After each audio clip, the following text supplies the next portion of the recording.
अस्सलाम वालेकुम रहमतुल्लाहि व बरकातहू टू ऑल द व्यूअर्स। उम्मीद है आप सब खैरियत से होंगे। लास्ट लेक्चर में हमने मलेरिया का पार्ट 1 पढ़ा है जो कि था एक्सपेरिमेंट्स तक। आज हम मलेरिया का पार्ट 2 शुरू करने लगे हैं। अगर आपने हमारी पिछली वीडियो नहीं देखी तो पहले उसको देख लीजिए, फिर पार्ट 2 की आपको बहुत अच्छे तरीके से समझ आ जाएगी। Malaria has killed more people than any other disease. Malaria ने बहुत से लोगों को जो है वो किल किया है दूसरी डिजीज़ की निस्बत। The account of malaria is an example of a biological problem and of how such problems are solved.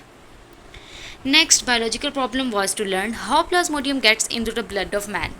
अब ये तो पता चल गया था कि प्लाज्मोडियम जो है वो मेन कॉज है मलेरिया की, ओके। लेकिन अब ये हमने पता चलानी थी बात कि प्लाज्मोडियम एंटर कैसे हुआ ब्लड के अंदर।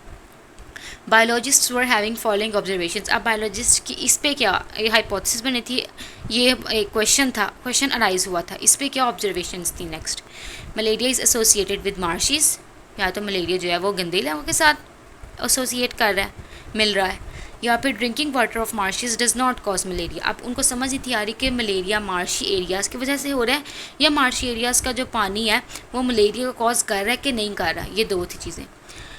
From those observations, it can be concluded that plasmodium was not in the marsh water. ये सारी ऑब्जर्वेशंस के बाद उन्होंने ये कंक्लूजन निकाला कि प्लाज्मोडियम जो है वो मार्शिस के वाटर में नहीं है, गंदे इलाकों में जो पानी है उसमें से नहीं है ये आया plasmodium, but it must be carried by something that comes to marsh water, okay.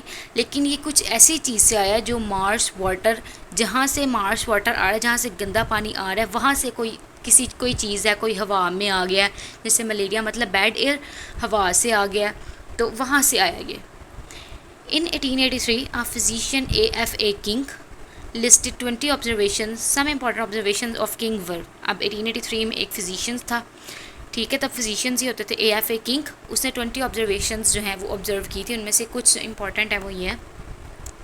People who slept outdoors were more likely to get malaria than those who slept indoors. वो वाले लोग जो बाहर सोते हैं, खुले आसमान के नीचे सोते हैं, उनको ज़्यादा मलेरिया होता है उन लोगों के निस्बत जो कि अंदर सोते हैं, छत के नीचे। People who slept under fine nets were less likely to get malaria than those who did not use such nets। जैसे हम भी हैं, आमतौर पे जब गर्मियों का मौसम आता है बहुत ज़्यादा मच्छर वगैरह होते हैं तो हम भी नेट्स यूज़ करते हैं। तो ये उन्हीं नेट्स की बात हो रही है कि वो लोग जो नेट्स, फाइन नेट्स यूज़ करते हैं, उनके अंदर सोते हैं, उनको मलेरिया कम होता है एज़ कम्पेयर टू दोज जो कि नेट्स यूज़ नहीं करते। Individuals who slept near a smoky fire usually did not gate malaria. वो वाले इंडिविजुअल्स जो सोते हैं स्मोकी फायर के पास, ठीक है, आग के पास जो सोते हैं या जो स्मोकिंग करते हैं, उनको मलेरिया नहीं होता। On the basis of these observations king suggested a hypothesis. अब ऑब्जर्वेशंस उसकी बन गई थी, अब उसने क्या हाइपोथेसिस निकाली, मॉस्किटोज ट्रांसमिट प्लाज्मोडियम। अब उससे ये पता चल गया कि ये किसी मॉस्किटो, किसी माइक्रो ऑर्गेनिज्म का काम है जो ट्रांसमिट कर रहा है प्लाज्मोडियम को, and so are involved in the spread of malaria. एक मॉस्किटो है, ठीक है, जो प्लाज्मोडियम को लेके इधर उधर घूम रहा है और वही जो है वो ट्रांसमिट कर रहा है और जिससे मलेरिया स्प्रेड हो रहा है, फैल रहा है। Following deductions were made considering the hypothesis as true.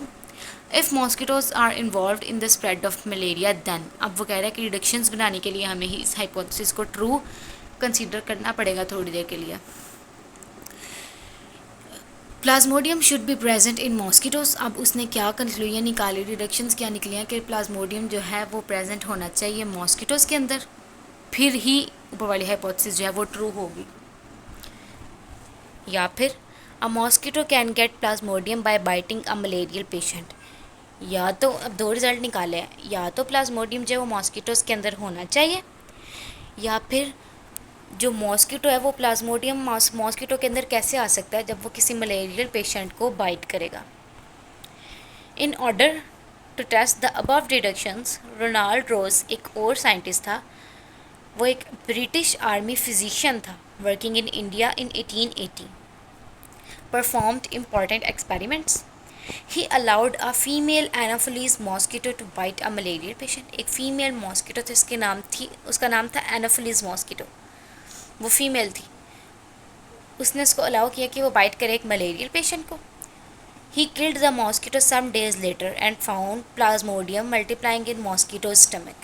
उसने क्या किया कि मॉस्किटो को किल कर दिया थोड़े दिनों बाद, और फिर उसने देखा कि उसके स्टमक के अंदर प्लाज्मोडियम जो है वो बहुत तेज़ी से ना फैल रहा था, मतलब कि उसके जो अमाउंट थी उसमें इजाफा हो रहा था, मल्टीप्लाई हो रहा था। इससे हमें क्या पता चला कि mosquito can get plasmodium by biting a malarial patient. ठीक है, ये बात कंफर्म हो गई जो सेकंड वाली उसकी थी deduction. The next logical experiment was to allow an infected mosquito to bite a healthy person.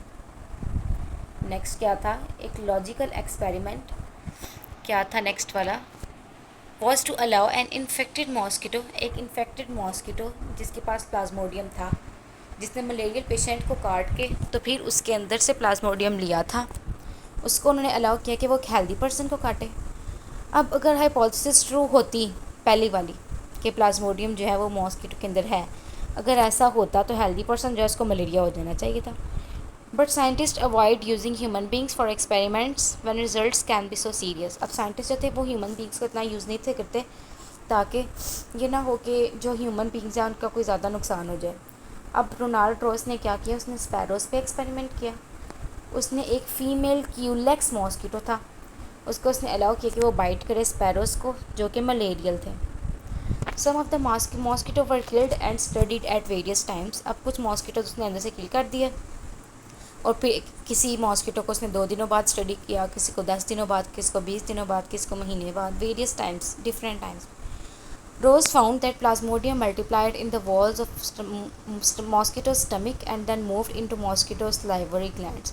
अब रोज ने क्या इस सारे टाइम में अज्यूम किया, उसने ऑब्जर्व किया कि प्लाज्मोडियम पहले मॉस्किटो की स्टमक की वाल के अंदर मल्टीप्लाई होता है और फिर वो मॉस्किटो के सलाइवरी ग्लैंड्स में मूव कर जाता है plasmodium. He kept some mosquitoes alive and allowed them to bite healthy sparrows. अब उसने कुछ जो थे हेल्दी स्पैरोज उनको बाइट करवाया कुछ मॉस्किटोज से। Ross found that the saliva of infected mosquito contain plasmodia and these enter the sparrow's blood. Ross ने क्या देखा फिर कि यही जो इन्फेक्टेड मॉस्किटो हैं इनके स्लाइवरी ग्लैंड के अंदर प्लाज्मोडियम था और जब इन्होंने बाइट किया हेल्दी स्पैरोज को तो उनके ब्लड के अंदर भी प्लाज्मोडियम चला गया। When he examined the blood of these previously healthy sparrows, he found many plasmodia in it. और फिर जब उसने ये जो हेल्दी स्पैरोज़ को, जिन हेल्दी स्पैरोज़ को इसने अभी बाइट करवाया, उनको जब उसने देखा, उनका ब्लड एग्जामिन किया तो उसने देखा कि इसके अंदर तो बहुत ज़्यादा प्लाज्मोडिया हैं। ओके, नेक्स्ट है इन द एंड, आखिरकार hypothesis was tested by direct experimentation on human beings. उसके बाद ये सारे एक्सपेरिमेंट्स जो है ह्यूमन बींग्स के ऊपर किए गए।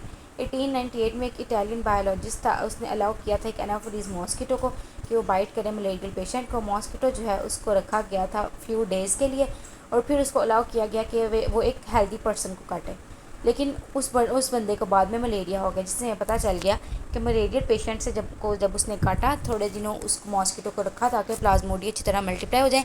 फिर जब उसका हेल्दी पर्सन को काटा गया तो उसको मलेरिया हो गया जब उस मॉस्किटो ने काटा, जिससे हमें पता चल गया कि वाकई ये किसी मॉस्किटो का काम है। In this way it was confirm that mosquitoes transmit Plasmodium and spread malaria.